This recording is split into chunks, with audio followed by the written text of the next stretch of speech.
Yani kama Watanzania wanaweza wakatoka hapa wakaenda mbuga ya wanyama ya Serengeti, wakaenda Ngorongoro, wakaenda Mikumi, wakaenda mlima Kilimanjaro, wakaenda Zanzibar, sehemu nyingine ya makumbusho ya taifa ambayo Watanzania tumebarikiwa wa miaka hii ni sehemu ile ambayo Lada Kichasambi alichukua mali afu akaingiza kambani mwenyewe. Ile ni sehemu ya makumbusho yenye mchoro mkubwa kama upinde hivi, yani ulipigwa hivi alafu Kamala karusha mguu hivi chuma ikaingia. Kwa ile ni sehemu ya makumbusho. Mimi huwa sipendi kuficha. Kama kuna kitu kibaya ambacho wapinzani wetu tunaoshindania nao bingwa wanatumia kama mbinu, sio kitu kizuri, ni hicho cha kwenda kuwa publish wachezaji wa timu pinzani tunaocheza nao, kutuumizia wachezaji wetu wa umuhimu kwa makusudi, wakiamini kwamba kwa michezo iliyobaki wakija kucheza baadhi ya wachezaji ambao hawapati nafasi tutakuwa na sehemu ya kupoteza mchezo ambao umebaki. Kwani hujui huu ni mpango kaka? Ni mpango mkakati. Na hili sasa ndio nawazibua marefali wajue. Hawa watu wanacheza mpira hivyo kwa makusudi. Refa una kadi ya njano unayo, nyekundu unayo. Na unajua kabisa hawa watu wamewakamia baadhi ya wachezaji wa Yanga quality player kabisa, kwenda kuwaumiza. Anafanywa mtu foul ya kwanza, ya pili, ya tatu, mtu mmoja analengwa kabisa mpaka avunjwe na bado mnaacha. Sio kitu cha uhalali wenye mpira. Wachezaji wakubwa wanatakiwa kulindwa. Wachezaji ambao wanaipa thamani ligi yetu wanatakiwa kulindwa kulikweli. Vitu kama hivi ndio unataka uvilinde. Ni tunu hii kwenye taifa letu. Sasa imagine Pacome kaumia, Alidi Aucho kaumia, Yao Kwasi kaumia, sijui Faridi ameumia, sijui nani ameumia. Isa, imagine mna enjoy ligi kupitia. Mbona sisi wachezaji wao tufanye hizo game plans za kuwaumiza? Sababu nyakati kama unaona Makolo wanacheza semi final ya Confederation, kwa nini hawapangiwi mchezo wa ligi kuu katikati? Labda kwa sababu ya maandalizi. Sio maandalizi kaka. Hayo maandalizi wakati sisi tunacheza, sisi tulikuwa tucheze hiyo michezo ya ligi kuu, tulikuwa tunapangiwa mechi. Hivi vitu lazima mjiulize hata nyinyi kwenye akili zenu za kawaida tu, kwamba kwa nini Yanga wakiwa wanacheza michuano ya kimataifa, hata kama wana mchezo wa semi final, watapangiwa mchezo wote wa ligi kuu wacheze, waumiziwe wachezaji wao ili kule wasifanikiwe. Lakini Simba wakiwa wanacheza hapa katikati hakutakuwa na mchezo, kwa sababu hiyo michezo wanaoifanya wao wanajua na wenzao wanaweza wakaifanya. Kwa hiyo Simba wanaondolewa michezo katikati. Stella Bosch wamecheza juzi ligi kuu ya South Africa, wakashinda 1-0. Kwa nini Makolo hawajacheza mchezo wa ligi kuu Bongo? Wamemaliza mchezo wao wa Al-Masry, wagusa pale na kombe la FA na vitu timu vakamkumbe. Mpangie mtu timu ya Premier League pale uone. Sisi tunaondoka na mchezo na Mamelodi Sundowns, tumetoka kucheza mchezo na Azam. Kakanyagwa Pacome hajacheza mchezo wa Mamelodi nje ndani. Ujui? Umesahau? Yao Kwasi Jeshi, umesahau? Sisi tunaenda kucheza finali hiyo, mpaka nusu finali tunaenda kucheza hizo za kombe la shirikisho. Hatakuwa na Alidi Aucho kwenye timu yetu, hatakuwa na Nikibangala kwenye timu yetu, wote waliumia. Na tumetoka kucheza michezo tena sio ya ligi ya kawaida labda na Fountain Swinani. Michezo yetu yote ambayo tunaenda kucheza michezo migumu ya ligi ya mabingwa au kombe la shirikisho, lazima tuletewe timu kama Azam, watuvunje, watuumize. Simba wanapendelea. Ndio wanachokifanya. Yaani hawakupaswa kukaa hivyo ambavyo walivyo.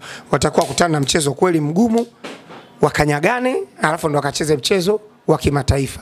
Ila kwa kuwa wanaifavor timu yao, wanaitengenezea mazingira timu yao, ndio maana tukwambia si ule mchezo hatuwezi kurudia kuucheza, kwa sababu ile bodi ile ambayo ya bodi ya ligi, kitu ambacho wanakifanya kwa Simba hawakifanyi kwa Yanga.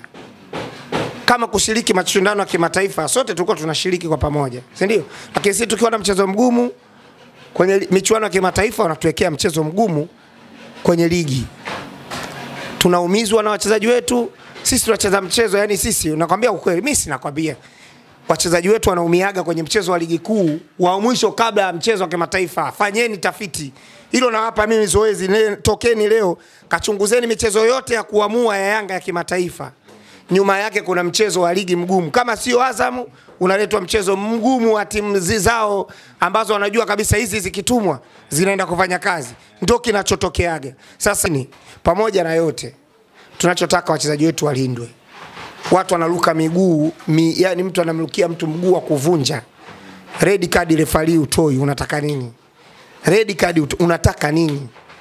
Msiwatafute watu ya looni. Tuo kwenye ligi, tumalize ligi salama, msitafute la looni. Hii timu yetu na inawaambieni kweli, msitutafute la looni. Yani mnaweka watu wanatuubizia wachezaji na mnakausha. Mechi nyingine huko zinatoka red card mpaka zinafutwa kwamba ule akatoa kadi ya uongo. Mechi za Yanga mtu anakugula shingo kadi haitoki. Sio sawa. Tukutane Manyara. Sawa, cha mwisho basi wapongeze basi Simba kwa nani? Simba. Mimi siwezi kumpongeza mtu. Nisikilize basi. Nisikilize kaka. Mimi kumpongeza mtu nempongeza mimi. Ni yule ambaye amefanya kitu better than me. Yaani mtu ambaye atafanya kitu better than me. Huyo mtu naweza nikampongeza. Mpaka sasa wanachokifanya ni marejeo ya tulichokifanya. Yaani mpaka sasa hivi wanachokifanya. Na sisi tumefanya extra zaidi kwa sababu kutoka robo kwenda nusu sisi hatukufuzu kwa njia ya mituta, sio mituta. Unakaa mpaka unasubiria penalty mpaka watu wengine wanatoka nje wanasema roho zao juu juu. Si robo final tumempiga mtu away huko 2 bila. Tumekuja nyumbani tumekuja kumalizia shughuli. Ndio tulivyofanya sisi. Na hata tunatoka nusu kuingia finali, mtu kapigwa huku kapigwa huko. Kama mlikuepo sijui hamkuepo nyakati kama hizi. Mimi nitampongeza mtu akifanya kitu extra. Lakini kama hajafanya kitu extra, kaka, mimi nitakupa siri. Sitaki kuongea kwa ubaya. Watasema wenyewe kwamba walianza kusema kwa sababu JSM anaharibu mpira, JSM anaharibu mpira, sio JSM tu anaharibu mpira. JSM atawaharibu hadi wao. Ya JSM hadi wao atawaharibu. Huyo mtu huyo nakupa siri, mimi nakunong'oneza. Unamwona huyo Ambaruti huyo nini huyo anaitwaje zao huyo ambaye ndo amempa mkataba huyo Yanga huyo hatari mwanachama kabisa Yanga akasema ni nyama akasema ni timu yetu kwa kutabasamu kabisa. Kaka nisikilize mimi yule Yanga Yanga namjua yule Yanga wa kutupwa. Hivyo unajua Yanga wa kutupwa. Alafu ile timu sasa hivi hata kujishika haiwezi. Yaani kama wana waandamizi wao wachunguze watu wao vizuri. Mimi nawajua watu wa Yanga. Mimi watu wa Yanga nawajua. Mimi si mzaliwa Yanga. Mimi nimezaliwa Yanga, nimekulia Yanga na kwa namna ambavyo alikuwa anazungumza. Sio hivyo. Mimi yule namjua sio leo. Yule yani afu niko nakonongoneza watu wengine sisikie. Yule Yanga sio yule. Kwa mfano msemaji wao yule. Tunaona msemaji wao yule pale mpaka ile Yanga TV kafanya kazi. Msemaji wa Makolo anasema alikuwa anaenda kile. Nisikilize mimi. Ile picha ambayo mlipigana. Nisikilize mimi. Godi Yanga nakwambia. Na kama anabisha msemaji wa Madunduka niweke naye bato hapa sasa hivi hadharani nitoe picha zake, nitoe uthibitisho wake kila kitu.